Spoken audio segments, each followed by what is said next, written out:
केकला रंगही खूप छान आलेला आहे आणि केकही खूप छान मऊ आणि जाळीदार असा बनून तयार आहे। आणि हा ना एकदम अयंगर बेकरी स्टाईल बनून तयार होतो, एकदम चवदार आणि सोप्या पद्धतीने। तर सर्वप्रथम आपण इथे एक मोठं मिक्सरचं भांडं घेतलेलं आहे आणि त्यामध्ये आपण साधारणतः 1 कप बारीक चाळून घेतलेला रवा घालायचा आहे, तसेच अर्धा कप साखर आणि चवीपुरतं मीठ घालायचं आहे। मीठ अगदी थोडंसं घालायचं आहे आणि अर्धा चमचा बेकिंग पावडर घालायची आहे आणि अर्ध्या चमच्यालाही कमी सोडा घालायचा आहे, म्हणजे चिमूटभर सोडा घालायचा आहे। आणि आता हे सर्व आपण एकदम बारीक करून घेऊया। तर याची आपण एक फाईन पावडर बनवून घेतलेली आहे, तसेच हे आपलं प्रीमिक्स बनवून तयार आहे। आणि आता यामध्ये आपण चिमूटभर खायचा रंग घालायचा आहे। रंग खूप जास्त घालायचा नाही, अगदी थोडासा घालायचा आहे। आणि त्यातच आपण मिल्क पावडर घालत आहोत। ही पुडी साधारणतः 10 रुपयाला मिळते, तर ही मी अर्धीच पुडी यामध्ये घातलेली आहे। आणि अर्धा कप फ्रेश ताजं दही घालायचं आहे, तसेच अर्धा कप यामध्ये ताजं गाईचं किंवा म्हशीचं कुठलंही दूध चालेल ते घालायचं आहे। आणि इथे मी अशा स्टीलच्या वाटीने अर्धी वाटी यामध्ये तेल घातलेलं आहे।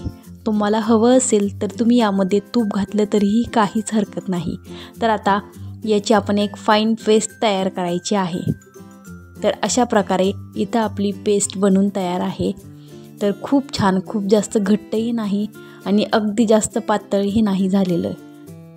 तर आता यामध्येच आपण तुटी फुटी घालूया आणि याला छान असं व्यवस्थित मिक्स करून घेऊया। आणि हो, यामध्ये मी 6 ते 7 थेंब व्हॅनिला इसेन्सचे सुद्धा घातलेले आहेत, पण तो व्हिडिओ माझ्याकडून स्किप झालेला आहे, तुम्ही घालायला विसरू नका। आणि जर इसेन्स नसेल तुमच्याकडे तर त्यामध्ये तुम्ही 5 ते 6 इलायचीही घालू शकता।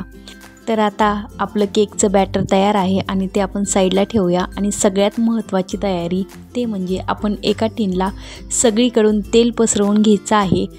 तर तेल लावल्यानंतर याला आपण बटर पेपरने सुद्धा कवर करू शकतो, पण जर तुमच्याकडे बटर पेपर नसेल तर इथे मी ज्या पद्धतीने यावर गव्हाचं पीठ टाकत आहे त्या पद्धतीने तुम्हीही टाकू शकता। आणि तुम्हाला जर हवं असेल तर तुम्ही यावर गव्हाच्या पिठाऐवजी मैदाही टाकू शकता।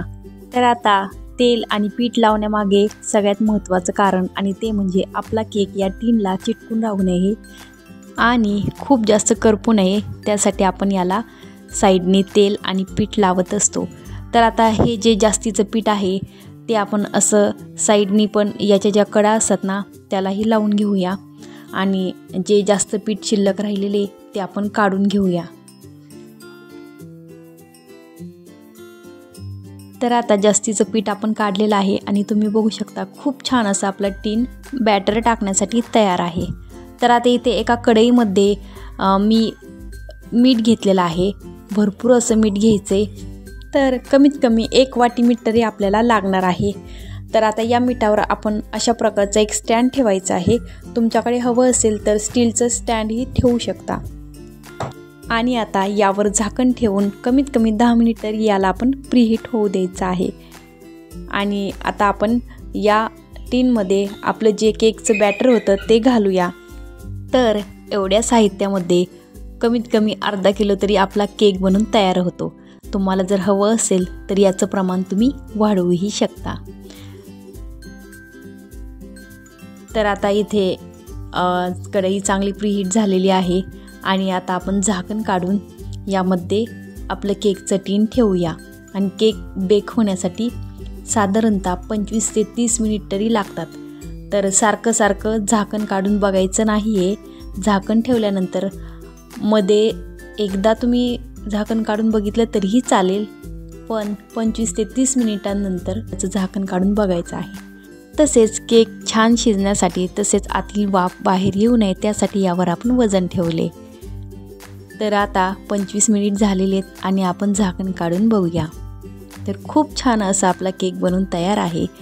तर आता आतून शिजलेला आहे की नाही हे पाहण्यासाठी यामध्ये आपण अशा प्रकारचा एक चाकू घालून बघायचा आहे। चाकूला अजिबातही केक लागला नाही, याचा अर्थ केक बनून तयार आहे। आणि तयार आहे मस्त चवदार आणि एकदम जाळीदार असा आपला रवा केक। अगदी लहान मुलंसुद्धा आवडीने खातील। अय्यंगर बेकरी स्टाईल रवा केक। रेसिपी आवडल्यास नक्की शेअर करा आणि चॅनलवर नवीन असाल तर खाली दिलेल्या बेल आयकॉनवर क्लिक करून आपल्या चॅनलला लगेच सबस्क्राईब करून घ्या. लाईक, शेअर आणि कमेंट करायला अजिबातही विसरू नका. तर घेतलेल्या साहित्याचं प्रमाण आपण डिस्क्रिप्शन बॉक्समध्ये दिलेलं आहे, ते तुम्ही पाहू शकता.